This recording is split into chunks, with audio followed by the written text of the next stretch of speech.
સદગુરુ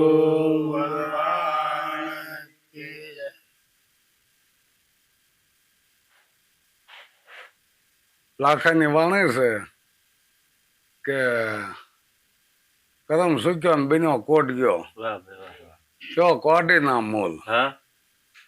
પછી તો એને કહે છે અગ્નિ હાલી એટલે લોયણ ને કહે છે કે હવે મારે રહેવાતું નથી. તો લોયણે વાત કીધી કે ભાઈ કુશી તો મારા ગુરુ ને હાથ છે, જો ગુરુજી આવા જ તાળા ખુલે. હવે આવી આ વાત છે લાખા લોયણ ની. તો હવે કઈ કુશી વિશે કયું તાળવું વિશે આ વિશે કઈક જાણતા હોય તો સમજાવો. હવે તમે બહુ સારી વાત કરી ભગવાન. હવે આમાં તો તમારી જેવા જે સંતો પાસે અનુભવ મળ્યા. કુશીનો શબ્દ તો કુશી નથી જડે એટલે એમ માનો ને કે તાળું નથી ખુલ્યું લૌકિક ભાષામાં. બીજા નંબરમાં જ્યાં સુધી તમને કોઈ માલમી કે દવાનો કરનારો નથી મળ્યો ત્યાં સુધી રોગ મટ્યો નથી. એમ લાખાને જે એની અંદર અજ્ઞાનતા જે છે કે ભાઈ ભગવાને કીધું કે ભાઈ અગ્નિમાં જે જલી રહ્યો છે તો એને કદાચ કંઠી બંધાવી છે, પણ એને કંઠી તો સાંભળાના મોહને બંધાવી. સમજી ગયા? છતાં ભજન ભાવ રાખ્યા, છતાં એને હુકમથી એવું કીધું ભાઈ મારા રાજમાં દી હાથમાં પછી દરવાજો બંધ થઈ જાય છે, અંદર કોઈને આવવાનું નહીં.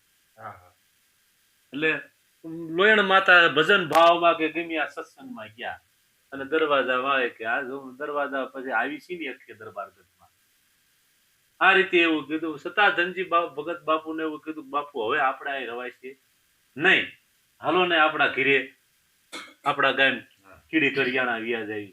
ના ના, હા, લોયણ માતાનો જન્મ ભૂમિ કીડી કરિયાણા કે ના ના. છતાં બાપા કે ધનજી બાપા બહાર ગયા અને આ હવારમાં લાખો ને ગયો ને લાખો ગયો એટલે કીધું કે જય સીતારામ, આવો આવો કે જય સીતારામ. કે ક્યાં ગયા છે ધનજી ભગત? કે બહાર ગયા છે સત્સંગમાં. લાખાના મનોમનની અંદર ઓછા મહારાજ એવું થયું કે ઓહો આજ તો ખરો મોકો છે કે બરાબર. છતાં લોયણ માતા એવું કીધું કે લ્યો હું પ્રસાદ લેતી આવું. પ્રસાદ લેવા ગયા ત્યાં લાખાએ લોયણ માતાને પકડી દીધા બધ ભરી. છતાં બધ ભરીને પાડી દીધા તો લોયણ માતા એક ઈ જગદંબા એક વેણ નો બોલી કે એને એ બાઈએ હરાપ નો આપ્યો. હા હા હા કે લાખા તે શું પ્રથમ પેલા તો તારી માથે એક તો ગુરુ દો, બીજો આ સ્ત્રી દો, અને આ તું શું કરી બેઠો? આ 5 પાતક તને લાગ, આ 5 પાતક માંથી તું છૂટીશ કઈ રીતે? આવું બધું સમજાયું ને લાખો ભાગી. રાજમહેલમાં ગયો. હું તો ટૂંકમાં વાત કરું હો ભગવાન, તો બધા સમજેલા પુરુષો છો શું મારે કતું જાવું તમે બધા. અને ભાગીને ગયો રાજમાં, પણ ન્યાય ગયો પણ બાપા નીંદર નો આવે. છતાં એમના ઘરેથી પ્રભાવતી એટલે એમના ઘરેથી સૂર્યાબા બહુ ગુરુમુખી હતા અને બહુ મહાન સતી હતા સૂર્યાબા. છતાં સૂર્યાબાઈને એવું કીધું લાખાએ કે ભાઈ તમે જાઓ, ધનજી ભગત ને લોયણ ને તેડિયાઓ નકર મારી પીડા નહીં મટે. છતાં સૂર્યાબાના કવાયથી લોયણ માતા આવ્યા, ધનજી ભગત આવ્યા. બેન કીધું નતું લાવી જાય એટલે છતાં ગયા. એ રામસાગર હાથમાં લઈને ગયા અને એમને જે ભગવાને કીધું ને મહારાજ એ રીતે એમને આ 5 તત્વની વાત સમજાવી, 12 ગુણની વાત કરી, કેવી રીતે દોષ લાગે એવા 12 દોષની વાત કરી. અનેક ભજન દ્વારા લોયણ માતાએ લાખાને સમજાવ્યા. નીંદર આવી ગઈ એટલે છતાં લાખોએ જાગીને એવું કીધું મારા હાથમાં ને હે લોયણ માતા એવું કરો કે ગુરુદેવ અહીંયા આવે એવું કરો. છતાં લોયણને હું તમને કહું લાખા ઉપર એટલો પ્રેમ જાગ્યો તો છતાં લોયણ માતાએ રાવત રણસિંહને ખીમડિયાને આજીજી કરી કે ગુરુદેવને તેડાવો.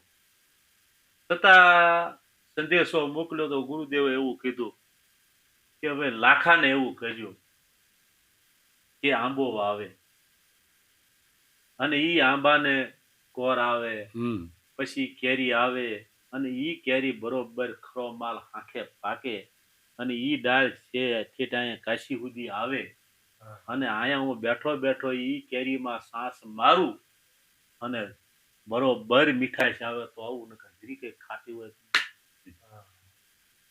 હવે આ આપણે જેવા નથી ચીજ છે કે ભાઈ કેસર બદામ પિસ્તા લંગડો આ કેરીની વાત છે.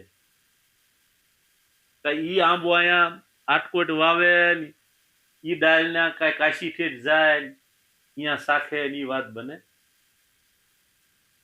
એટલે સંતોએ આ રીતે બાંધા ભારમાં આપણને સમજાવ્યા પણ ગુરુ જ્ઞાન વિના આ વાત સમજાય એવું નથી. કેમ કીધું કે ગુરુ ગમ વિના વાત કેસી સતગુરુ સાહેબ વિના વાત કેસી.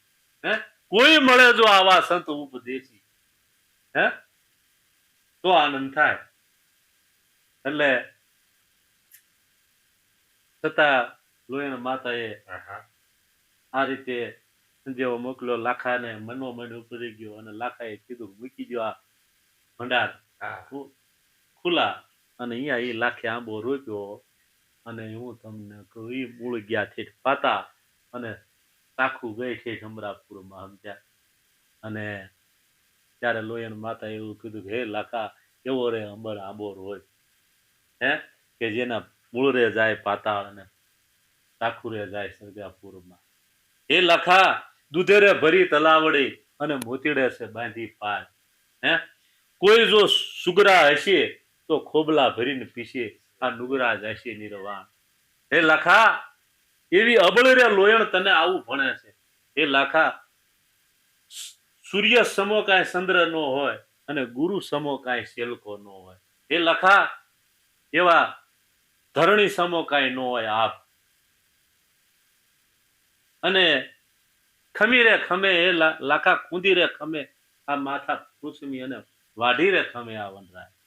હે લાખા લાખુમાં તું માલતો અને કોડીનો શું લેવા થયો.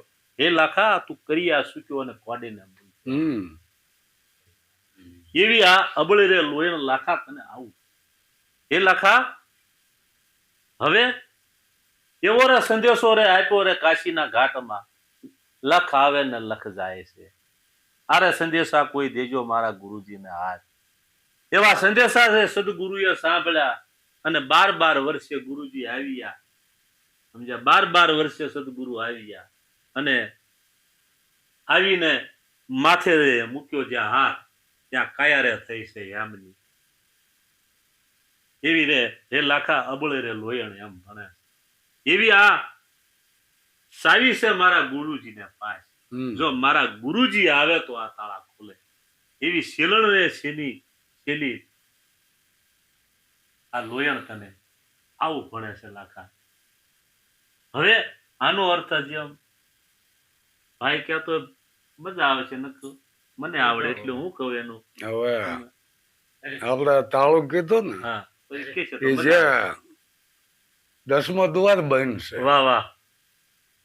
અને સાવી ગુરુજીને આ જ્ઞાન જે રહ્યું ને એ ગુરુ પાસે. આ જે આપણો 10મો દ્વાર બનશે એની સાવી ગુરુ પાસે.